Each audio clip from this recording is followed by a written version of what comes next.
Olá, meu nome é Pamela, eu sou professora de língua portuguesa e se você já assistiu a aula sobre denotação e conotação, você já me conhece e sabe a diferença entre esses dois termos. E por isso, nós podemos estudar as figuras de linguagem, ok? Vamos lá.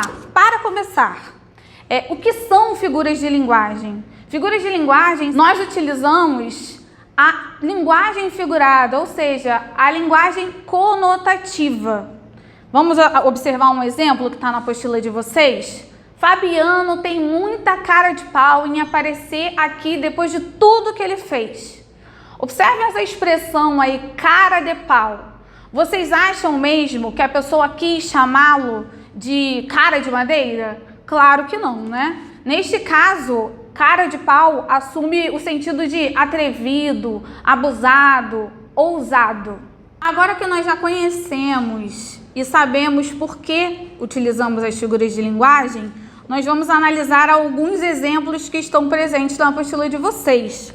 Eles estão na aula 3. A primeira figura de linguagem é a comparação, né? O nome já diz, comparação. É uma relação de comparação explícita entre dois termos. E por que explícita? Porque há ali a presença de uma conjunção comparativa marcando esta comparação. Então, como nós podemos observar aqui no exemplo, aquele lutador é forte como um touro. Ou como aqui a conjunção marcando essa comparação entre a força do lutador e a força do touro. A segunda figura de linguagem é a metáfora. A metáfora também é uma comparação, só que ela é uma comparação implícita. Neste caso, ela não tem essa marcação, né, com uma conjunção comparativa. Vamos observar aqui o exemplo. Minha mãe é uma fera. Olha a comparação aqui implícita, né? Ele comparando a mãe dele a uma fera, né? Sinal de que ela é brava. Metonímia. A metonímia consiste na substituição de uma palavra por outra, desde que haja relação entre estas duas palavras. E aí aqui nós podemos observar o exemplo. No café da manhã, gosto de comer Danone com cereais. Danone aqui está substituindo o produto iogurte. Conseguem observar isso? No lugar de iogurte, nós utilizamos a marca do iogurte, Danone. A próxima figura de linguagem é personificação. É quando nós atribuímos características de seres humanos a seres irracionais ou a coisas. Como nós podemos observar aqui no exemplo. As palavras silenciosas do quarto guardavam segredos da menina solitária.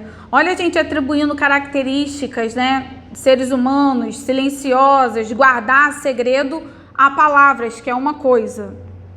Gradação é uma sequência, quando a gente apresenta uma sequência de ideias em sentido crescente ou decrescente. Vamos observar aqui também o exemplo da apostila de vocês.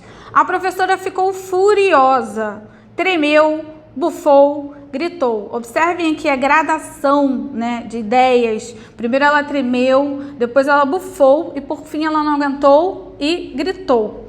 Hipérbole é uma figura de linguagem muito conhecida. É quando a gente emprega propositalmente uma ideia de forma exagerada para poder intensificá-la, para poder destacá-la. E aqui vamos analisar o exemplo da apostila de vocês. Meu amigo repetiu 1000 vezes a mesma história. É óbvio que o amigo dele não repetiu 1000 vezes a mesma história, né? Ele só quis intensificar aqui essa ideia de que o amigo estava sendo repetitivo. Eufemismo, ele visa suavizar uma ideia desagradável, uma ideia constrangedora, ofensiva. Então, vamos ao exemplo aqui da apostila de vocês. O homem, depois de lutar contra a doença, entregou a alma a Deus. No lugar aqui, né, da palavra que seria um pouco desagradável, morrer, ele utiliza essa expressão, entregou a sua alma a Deus. Polissíndeto. Polissíndeto é o uso repetido de conjunções, geralmente as conjunções e ou nem. Né? E por aqui a gente utiliza essa repetição de conjunções para dar ritmo às frases ou ênfase nas ações, como nós podemos observar aqui no exemplo também.